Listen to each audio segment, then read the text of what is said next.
Beloved Star, welcome to Immortal Star Pod episode 50. And this one is the last one, I believe, all going according to plan, that I will record in Avalon, in the little room where I've held all the Elven Starlight Ascension teachings and pods and transmissions for the last, you've been in this house for about 7 years, roughly. So yeah, really beautiful to share from here, chapter 8 of the Silver Wheel. And this is the sequence of readings that I'm doing of Silver Wheel, the Lost Teachings of the Deerskin Book. And just 2 more to go after this one, because I already recorded the last 3 chapters a while ago. And you'll find them on earlier pods, like much earlier pods. So some of the first ones, I believe, chapters 11, 12 and 13. But yeah, we're on 8. So after this, I'll record 9 and then 10. And then I will return to the more liquid, spontaneous, immediate flows from the light of the Elven and Starlight Return of the Dawn. And I so look forward to that. There's a building up of the flows of that once more. And yeah, so with this one, I would love to read to you this beautiful chapter, the 8th teaching of the Deerskin Book. And the words of this teaching: you shall no longer be enclosed by the walls of 3-dimensional reality. You shall always be looking out on a vastly greater horizon, as though existing against the backdrop of the universe itself, all the vast distances of time and space. This is an earth that is not enclosed by itself. It is not an hermetically sealed experience, but one that shares a vanishing point with space. And here is the glyph for those watching the pod on YouTube. That's a beautiful glyph that holds the wisdom of this chapter, this teaching, this beautiful vantage point of the Elven upon our ascension. And what I love about this view of ascension is it is such an earth perspective. We really feel the ascension from earth and what that means for our beautiful earthen footsteps. And this chapter, more than any other, speaks to this. So chapter 8, leaf after leaf hollowed through me, there is incense and curve of wing. It is time for the 8th teaching of the Deerskin Book. The teachings fall as a succession of gifts, of symbols gifted by primordial wisdom that act as tools for consciousness at this time. We may be disbelieving of such infinite wealth, such extraordinary uncalled abundance. We may believe it must have limit, it must have cessation, yet it is not grounded in our old notions of material limitation. At the heart of the incoming dream is spaciousness. The new earth is a realm of infinitely blossoming star worlds that are emergent within the fabric of that which we have previously perceived as limited. The inner star worlds of Mother Earth are now reactivating and awakening, and it is the foundation of space that enables these dimensions to come forth in an endless creativity dance of beauty. The evolutionary trajectory of Earth is not fixed. She is stardust and starlight and universal spaciousness.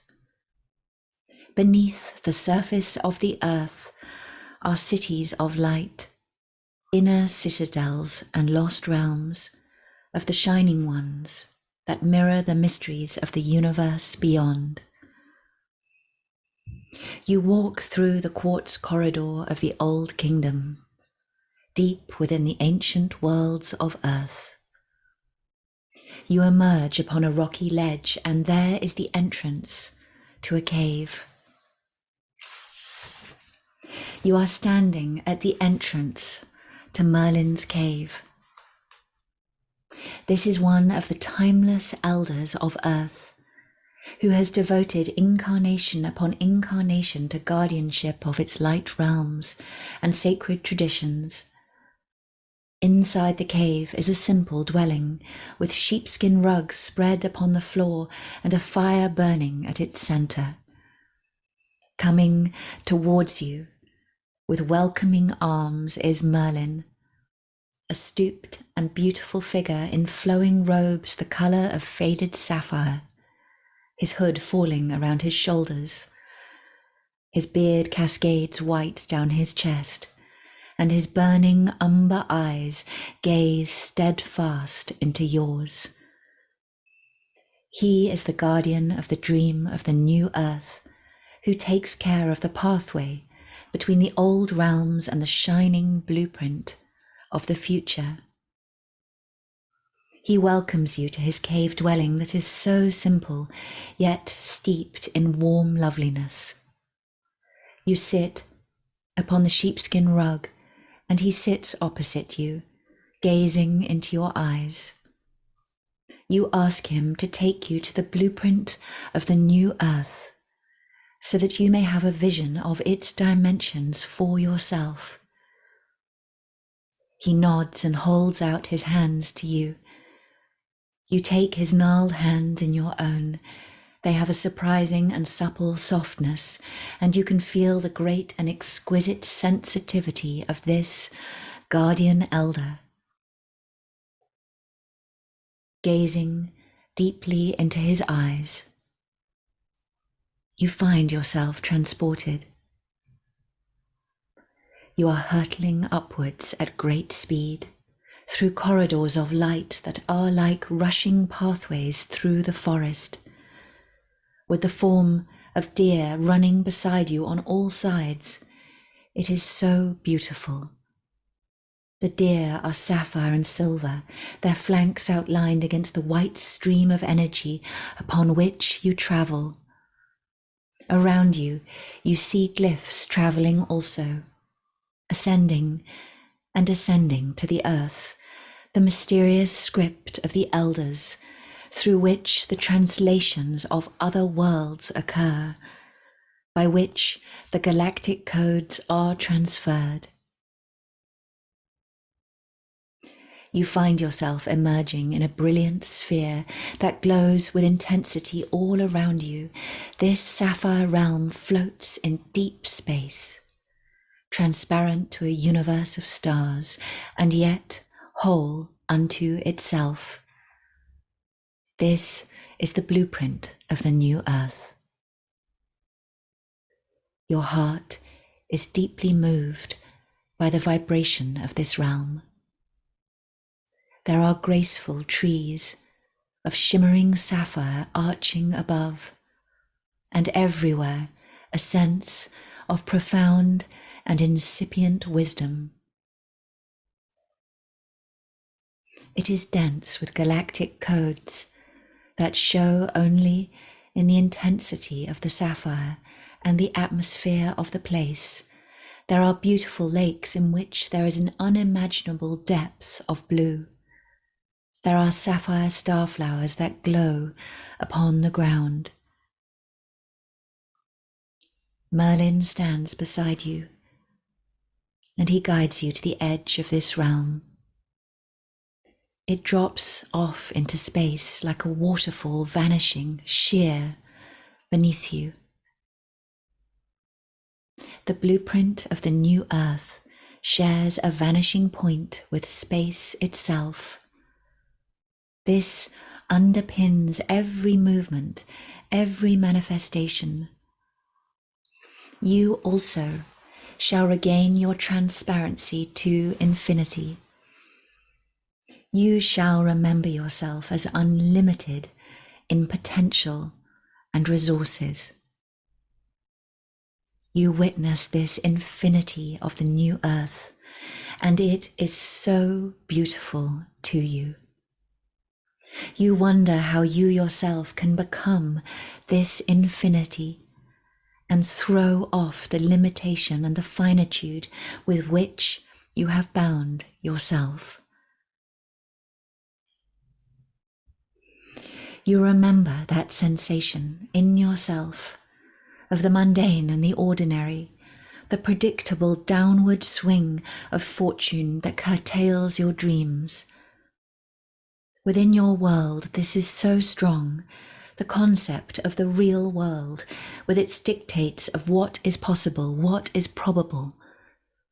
You know that feeling that you are trapped in this world of inherent limitations. You know this call of consensual reality and how obedient you are to its definition of reality. No matter how far you fly, always there is this anchor that pulls you down at some point, the cold that freezes your wings. You are always wondering if, inevitably, its power will win, and you will be called back into its confines altogether. Perhaps you will be one of those who lets your dreams softly fall away for tomorrow and tomorrow and tomorrow. You carry this message coded into your cells. How thoroughly you are trained to observe this boundary line, to be called back into the fold, to bend your head to the yoke and submit to the terms of this contract that you know you also carry, no matter how hard you try not to be ruled by it. No matter how faintly it exists within you, you are called to look at this, to acknowledge the presence of this boundary line, this limit on the infinite that you hold. You are falling and falling and falling. You are tumbling off the edge of the new earth, falling downward through space. You fall into the atmospheres of earth. And as you tumble down through the skies, you wonder where you will land. Where will it be safe to land? You continue to plummet downward, and then, suddenly, you find yourself caught on a great yielding surface of moss and soil. All around you stretches a tawny landscape, furrowed with yellow patterns. Like a great shield, it extends around you in a circle, and it falls away on all sides into a boundless ocean. As you sit up and wonder at this strange landscape, an enormous head rises and regards you with an ancient eye. It is the scaly head of Grandmother Turtle. You have landed on her back. I have caught you, Star Elder, because the starlight gift you bring to this world is precious to me. I shall care for you and make sure you always have nourishment and shelter and a ground beneath your feet. I shall carry you wherever you wish to go. Do not be afraid of this earth world into which you have come. It is not so very different from the stars beyond. It is just that appearances may be so very different. Gazing into her ancient eye, you see the vast depths of infinity shining there. You know that her soul is space itself, and that she has grown in beauty by remembering the truth of her own origination. She is the soul of earth. If you allow me, I shall always bring you unexpected beneficence.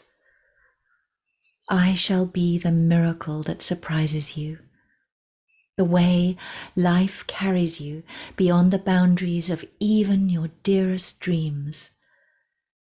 I shall be this if you will only allow the space in your life for my presence.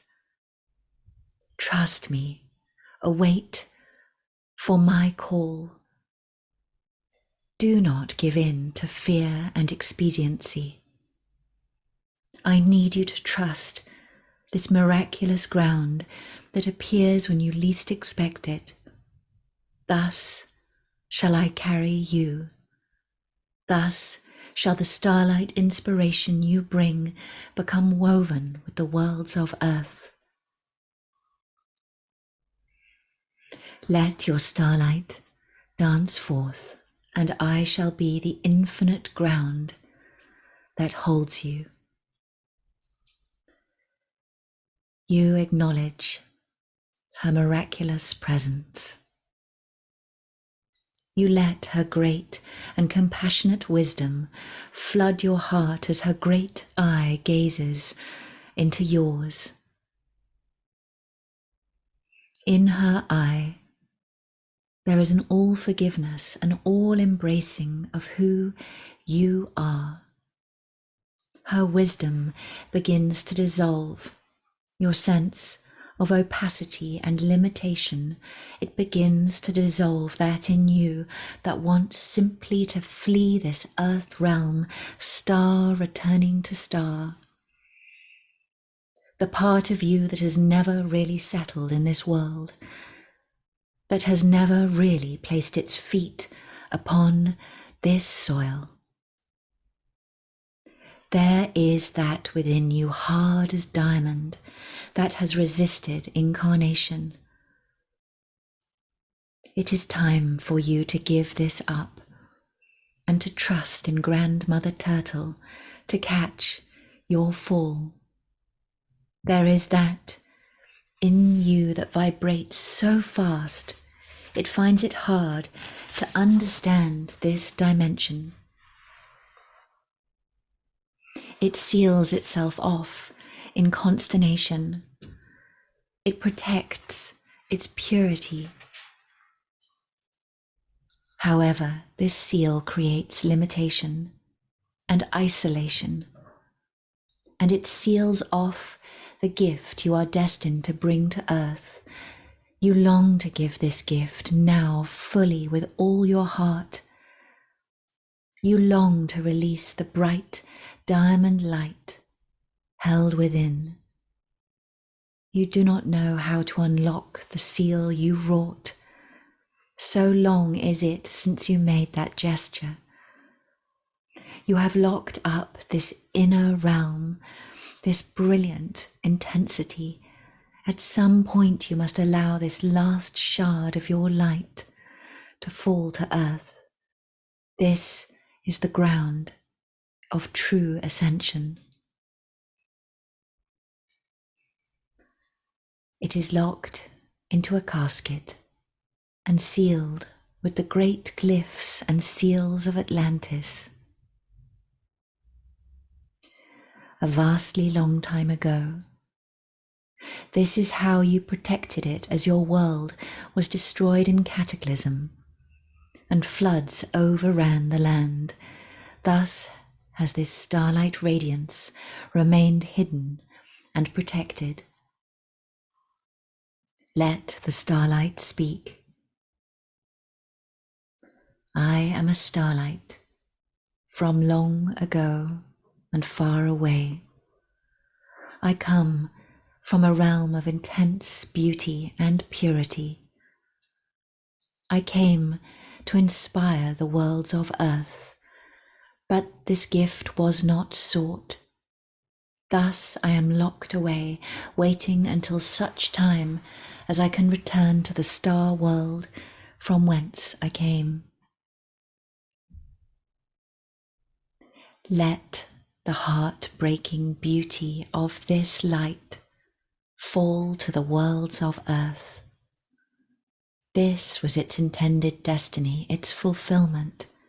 It must fall to earth. The gift must be given. You are unlocking the seals of the magical casket. It showers forth such unimaginable wonder. It cascades in brilliant plumes, showering the air with radiance. The diamond light pours forth, no longer hidden. It falls and the rains fall and they are mixed together. All the worlds of earth are sighing and expanding, shimmering forth in response. Nothing is held back, and everything is given. Rainbows form where the diamond light falls. Grandmother Turtle gazes with her wondrous beneficence. She is so glad that the Star Maiden is at last giving her gift to Earth. She is so glad of all this rainbow inspiration. Her great heart sighs and gives forth its infinite abundance, its great ground where all are held. Her great gaze shines to the heart of the rainbow light and its hidden codes. Deep within she looks. She sees that infinite star paths are being offered for her to walk. Her oceans are filling with dazzling light. The hidden realms of lost Atlantean wisdom are stirring. The ancient cities shine in the deep with their timeless glyphs and codes. She remembers how precious it was, that time and its people. She remembers the rare and wise gifts they brought to Earth. She breathes and she includes these tales once again in the story of her heart. She allows that they too are a part of her soul. Their silent star paths span all around the universe. They unite the realms of Earth with the worlds beyond. They too shall be allowed passage back and forth, according to the timings of their great prophecies. She shall not bar the way. She shall welcome them home. The great cycles of creativity shall dawn once again. There shall be the luminous forging of a civilization here upon Earth. They shall remember that they are coming here to fulfill their sacred contracts of creativity, to fulfill the star dance of infinite worlds.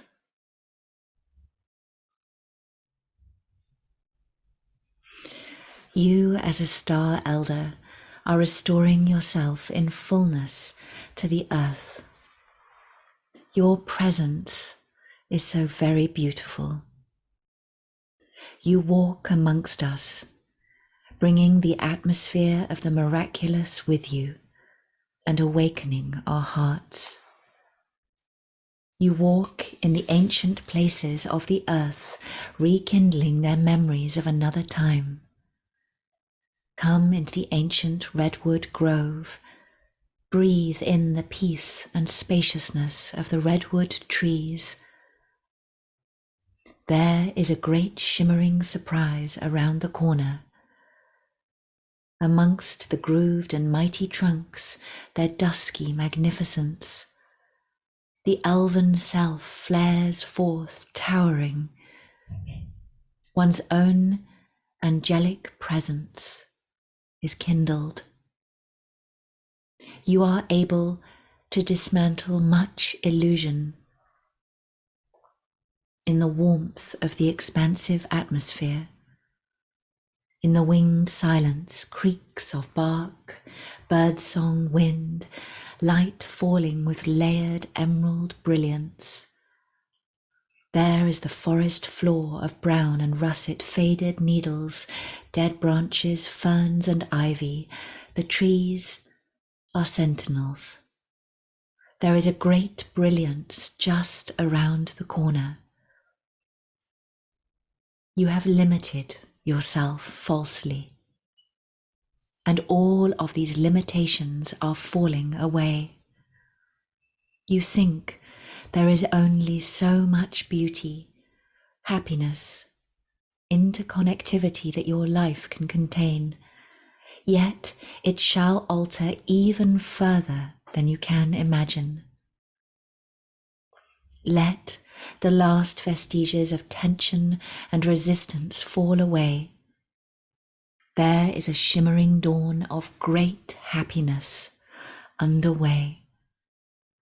Attend to the ground of endless possibilities, the ground of endless creativity. You have this sense of infinite inspiration within you, and it is to this you must attend. Give it your full attention. Your inspiration is the elixir of the golden dawn. Your inspiration is the stirring of the great shining realms of earth. Beyond every horizon, beyond the distant ground in the forest glimpsed between trees, the infinite spaciousness dawns. We do not know who will step over that horizon towards us. We do not know who is coming. The shining ones are approaching us in every moment. Every horizon line houses this miracle. It is approaching you from every direction. Infinite space resides in the heart of every leaf, petal, branch. Through infinite space, the stars of the future travel, entering our lives. Every moment is a sapphire star, an island bounded by infinite space. We are always inhabiting this miracle, this singular emergence from mystery. Every moment carries this backdrop. Like a pearl, we sail in the ocean of this great mystery, this oceanic space, this infinite potential. The earth is dropping her veils. There is a dissolution in the apparent division between earth and other dimensions of reality.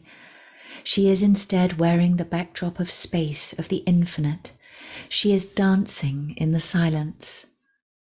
This is her context. This is her meaning. She is not grounded in biological life, in the expression of the green or mineral realms, of the interwoven elements. This is how she manifests, but she is grounded in space. She arises in the infinite. We cannot understand the earth without understanding this. We have placed a lock, a seal upon our perception of material existence, that even as we become spiritually aware, even as we awaken, persists in limiting us to a dualistic perspective.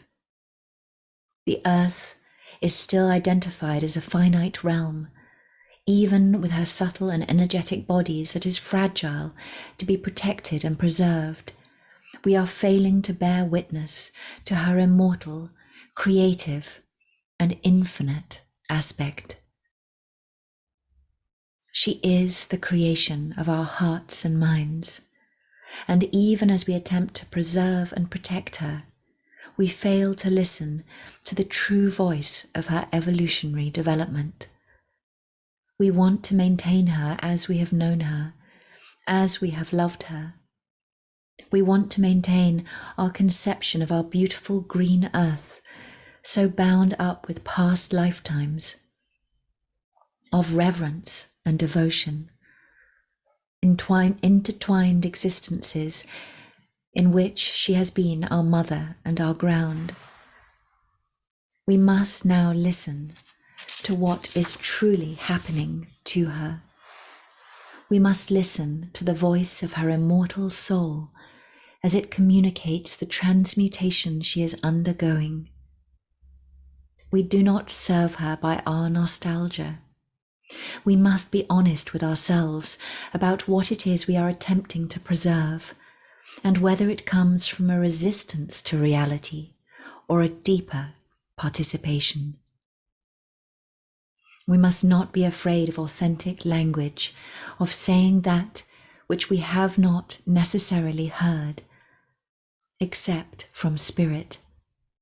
If we listen to the actual starlight song of the earth, then we are not afraid. We are filled with joy, with anticipation, with blessing. We feel ourselves to be upon the cusp of something magnificent. Thus it is that we allow ourselves to experience the earth as a song of starlight echoing forth from space. Inherent to her are no tragic tales of death and regeneration, of loss and suffering. Her cycles are natural rhythms of starlight and expansion. She cannot be lost in this because there is nowhere else to be. We must allow ourselves to see the earth as she sees herself. We surrender the spiritual structures we have adhered to in order to embrace the wisdom of the universe. No matter what levels of sophistication, of comprehension we have reached, no matter what purity we have attained, we must ask ourselves at this time, with all honesty and openness, of what do I need to let go? Does this serve the evolution of consciousness? If I maintain this form, this practice, what is it that I shall learn?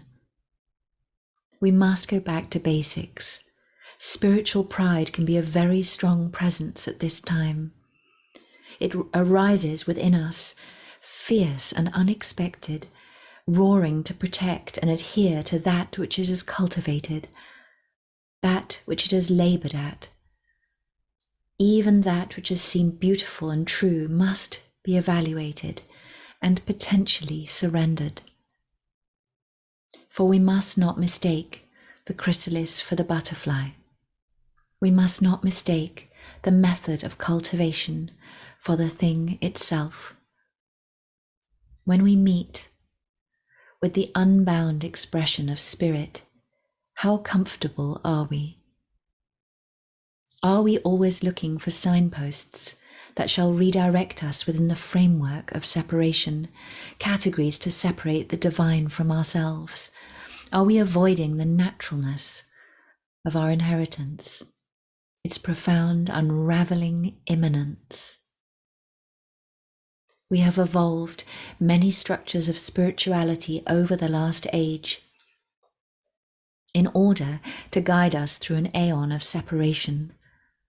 They seek to dissolve the veil and acknowledge the difficulty of doing so. However, as the very reality of separation, the dream of separation fades, these structures that have been built for this task become the very forms that perpetuate it. To what expectations have we entrained ourselves? To what expectations concerning the unfoldment of the spiritual path? What its rhythm, what its reality? We have entrained ourselves to a certain perceived relationship between spirit and matter, and certain orderly progressions between one and the other. We must listen to whether this is what the earth is really telling us. We must allow her to be our foremost teacher of the new paradigm. We are not to be the ones always crossing over, always walking back and forth between the realms of matter and spirit. This is a view of the spiritual path that itself stems from the paradigm of separation. This view ultimately keeps us caught in separation. No matter what the beauty of that which we experience as we pass back and forth between heaven and earth. It serves as a kind of spiritual adolescence, an intermediary path, but we must be honest when our natural wisdom stirs within and be willing to respond, to listen, to speak in an authentic voice. There is that which is not ours to surrender. That is our natural grace, our own divinity. This is not ours to give away.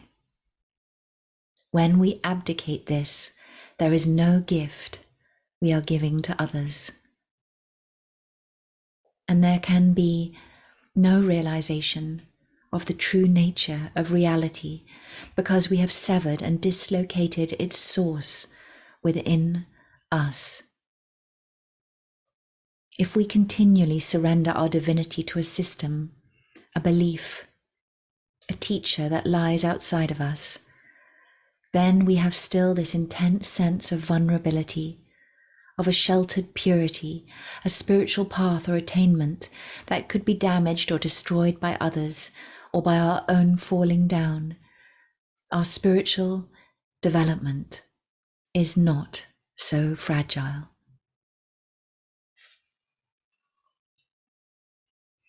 The earth is becoming highly receptive to transformation. She is deluged in a starlight dream, impregnated with herself. The cedar and the orchid are transformed also. We travel with her. Some shall not be able to take the frequency, the touch of the stars. They have made a choice not to enter the new paradigm. There are some whose frequencies were never built for this adjustment, and they have had their time. They fade like the morning dew from the grass. This is their choice. It is no less beautiful. We must not dishonor them. Neither does our choice have to be limited or defined by those who stay behind, who do not cross this particular threshold. We are either attuned and prepared, destined for this, or we are not. We shall find there are those who fade out of our lives as though they never were, realities separated by dimensional shifts.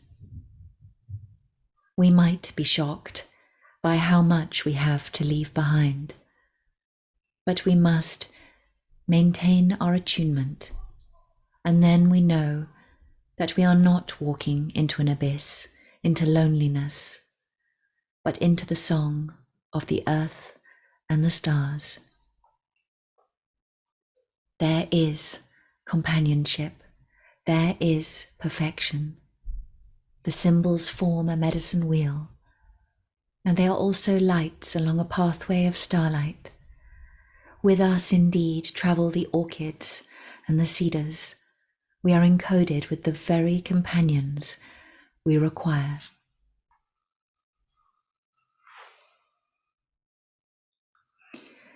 The frequencies may feel very intense. I am experiencing this even as I write. They are of a sound-light frequency that intensifies everything that passes through us. This can bring a sense of urgency, an intensity of presence, an activation of destiny. It is when we stay at one with our divine purpose, when we keep listening to the starlight that calls us through this passage, that we are able to maintain our balance, our sense of spaciousness and peace. It requires an especial purity of intention. It requires our dedication. Once we offer our commitment, there is incredible acceleration and productivity. We are led along in leaps and bounds. You are being asked to make a leap of faith. It requires profound courage, yet at every turn you are amply rewarded for your commitment. This is where the energy of the new paradigm lies. This is where the investment is being given. Sometimes fear arises at the very sensation of the intensity. We recoil and feel daunted or unworthy or intimidated.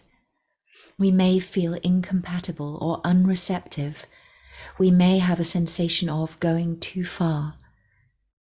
These are phases of dimensional adjustment, and it is very beneficial to stay close to the flowers and the trees at this time.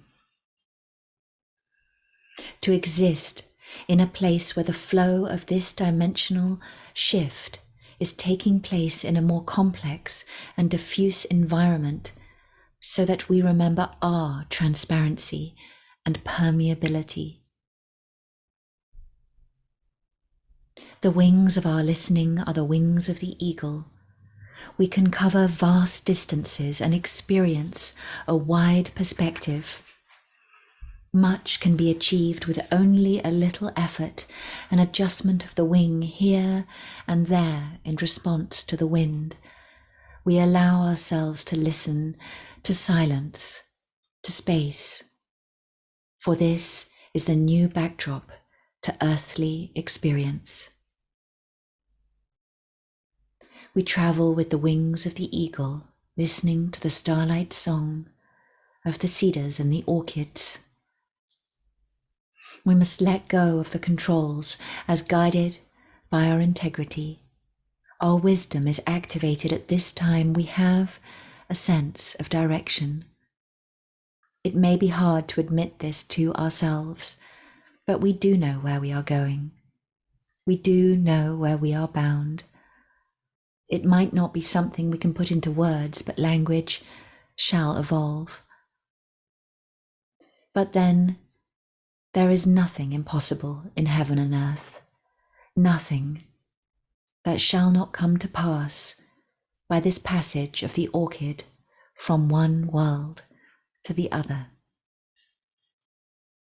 Undaunted by the loss of that which we have been, we are the angels of the storm, fitted to its winds.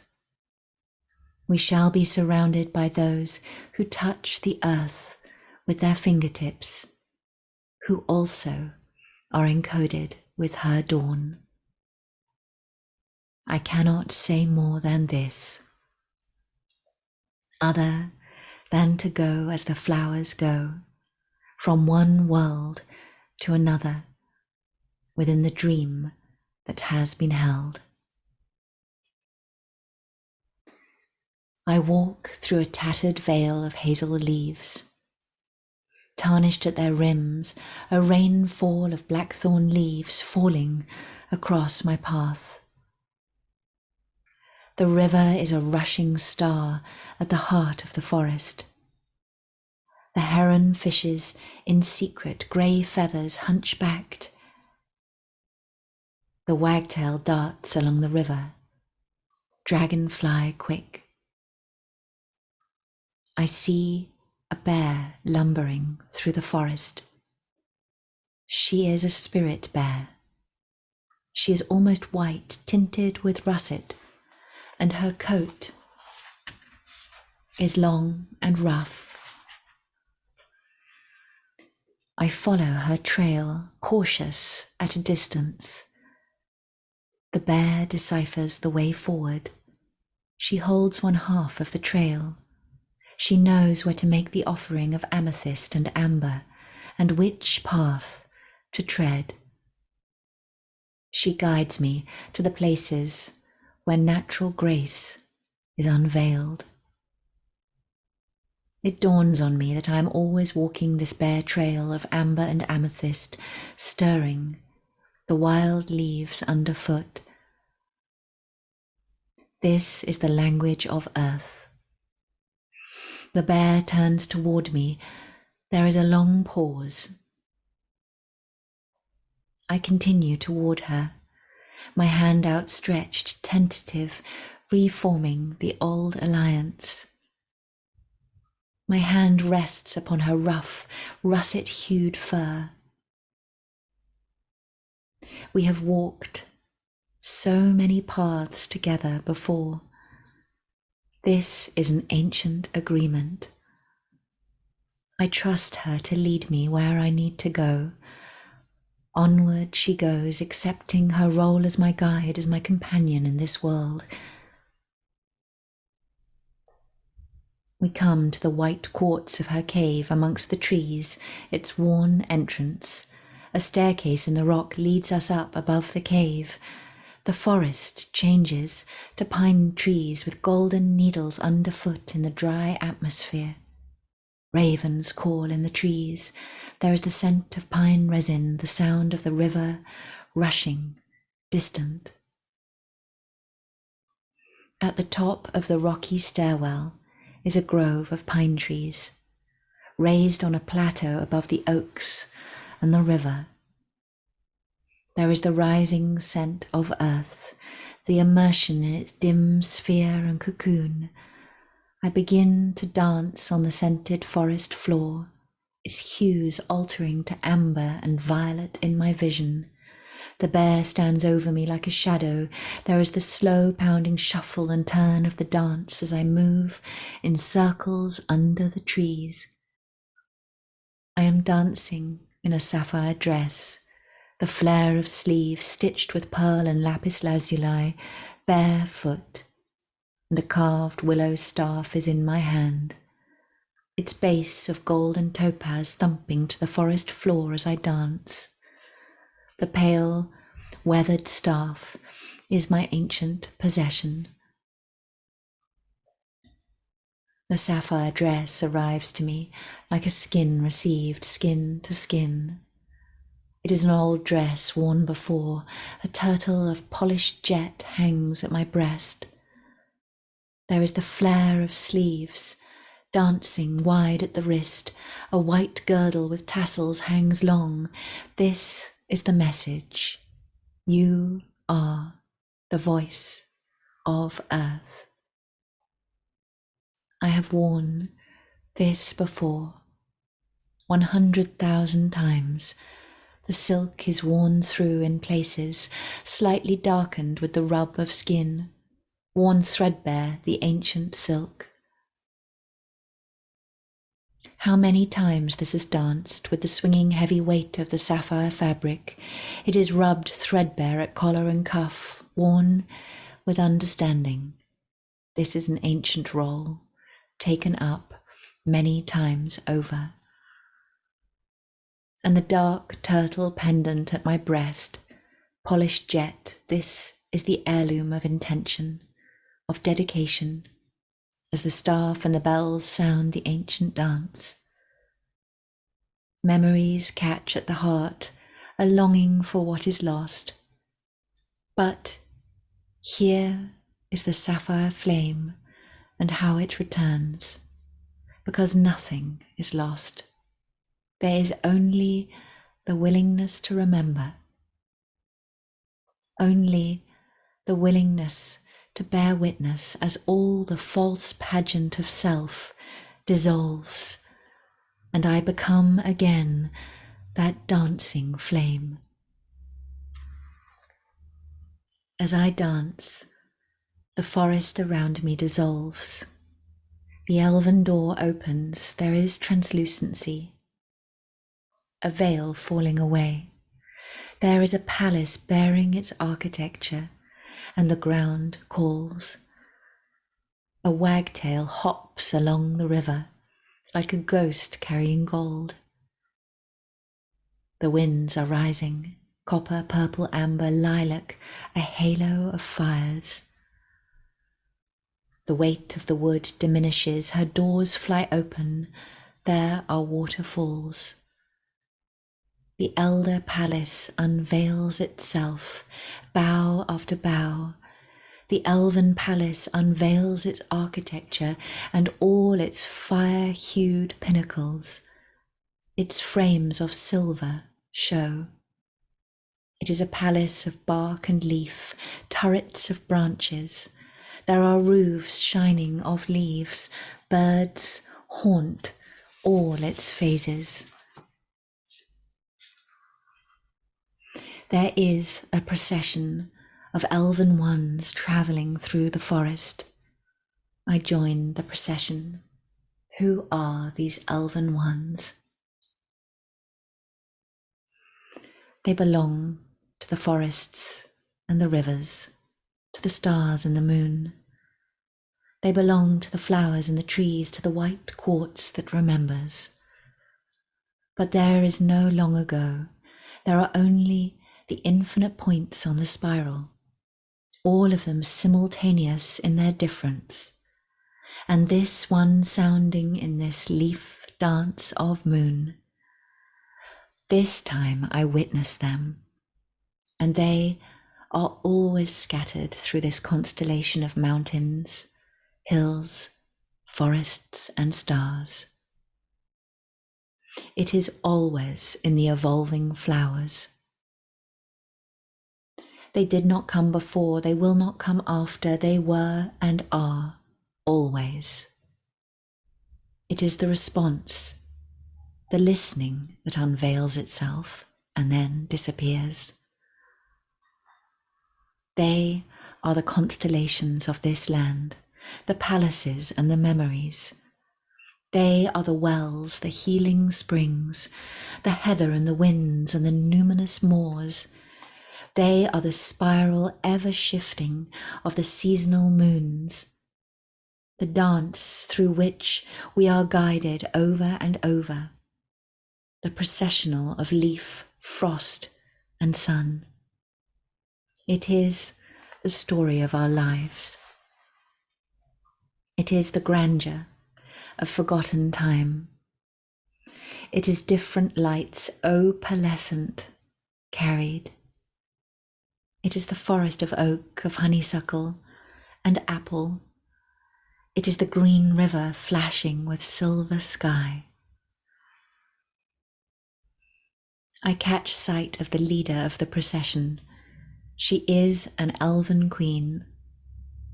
She has golden hair and wings of iridescent turquoise, speckled with yellow starriness. She leads the procession into the forest. She holds a lantern and her feet are clad in gold. Her lamp illuminates the fallen leaves below, the green above. We travel on past clumps of mushrooms, a pale owl feather caught in wildflower stems. The river moves in a froth of greens. It is an emerald rose ever forming and reforming around the boulders of the river bank. We form a procession of amber lanterns, illuminating the white silks of the elven ones. There is a waning crescent moon hidden behind the leaves. The elven queen threads her way under the stars. I travel on, accompanying the procession, ever further into the forest.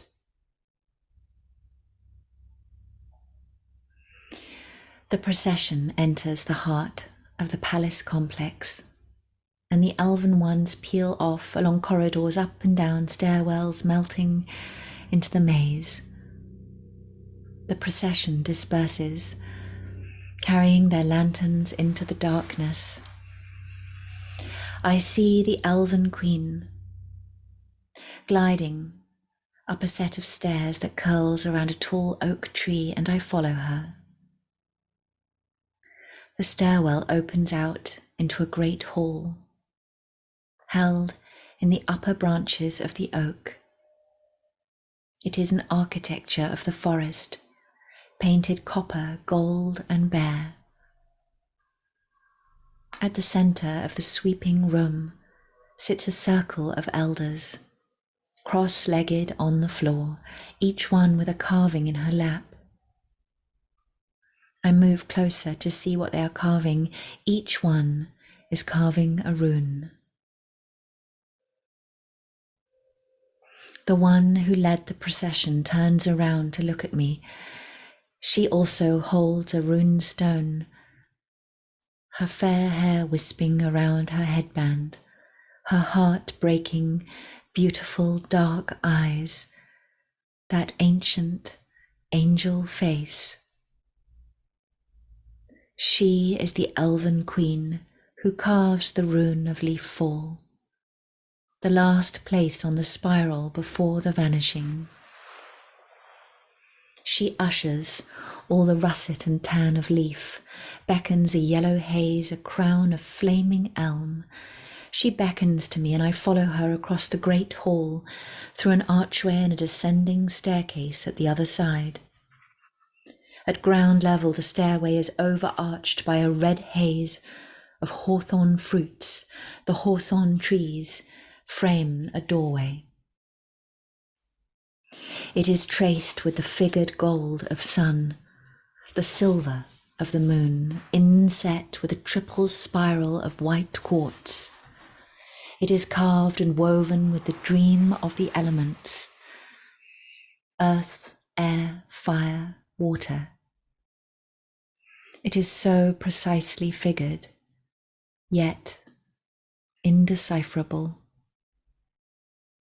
I see you, wisps of pale hair, bone-delicate hands, the urgency of your eyes, your dark eyes gazing into mine, communicating all the untold lovely things of this land, urging me to go forward, to go beyond.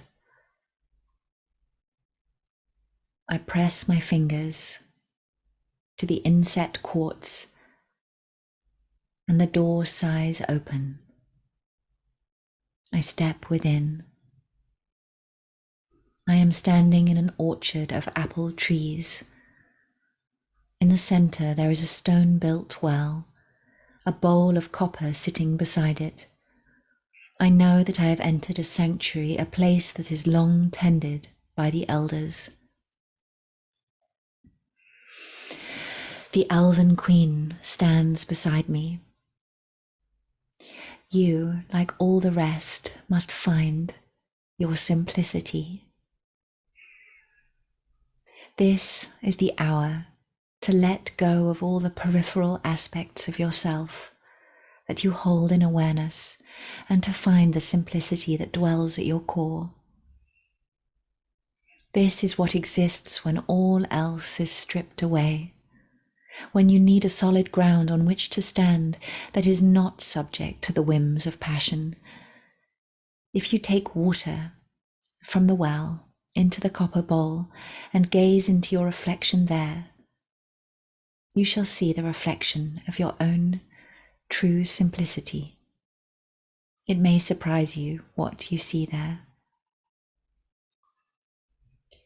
I pick up the copper bowl and scoop it into the well, drawing up water.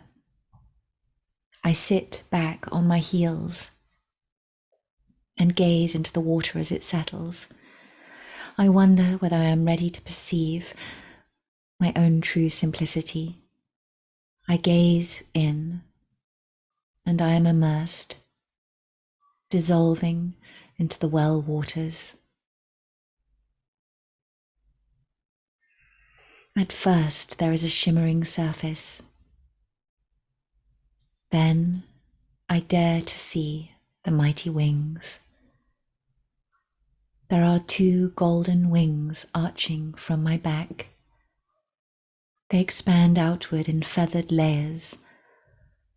I am a golden form, an ancient being. I am beyond myself and yet true. I let go of the threadbare patterns I have held. I understand myself as lights flowering deeper and deeper into gold.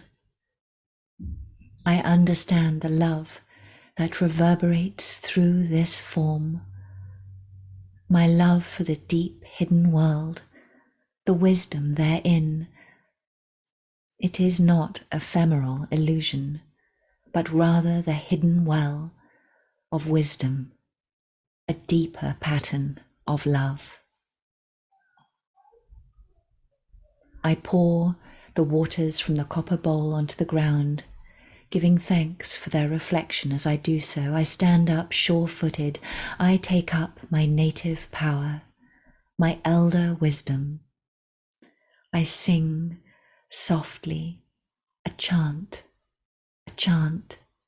a witness to the fallen leaves.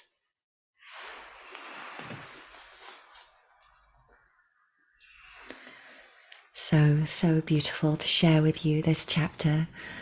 And I feel so moved for this to be the last reading I share from here, after which I shall become nomad again, unbound footsteps traveling to where I know and yet where I know not. And so with so much love, I complete this Immortal Star Pod, Elven Pod 50, and I can't wait to speak with you again and to share the next phase of the Silver Wheel. So much love for now, and farewell until next time.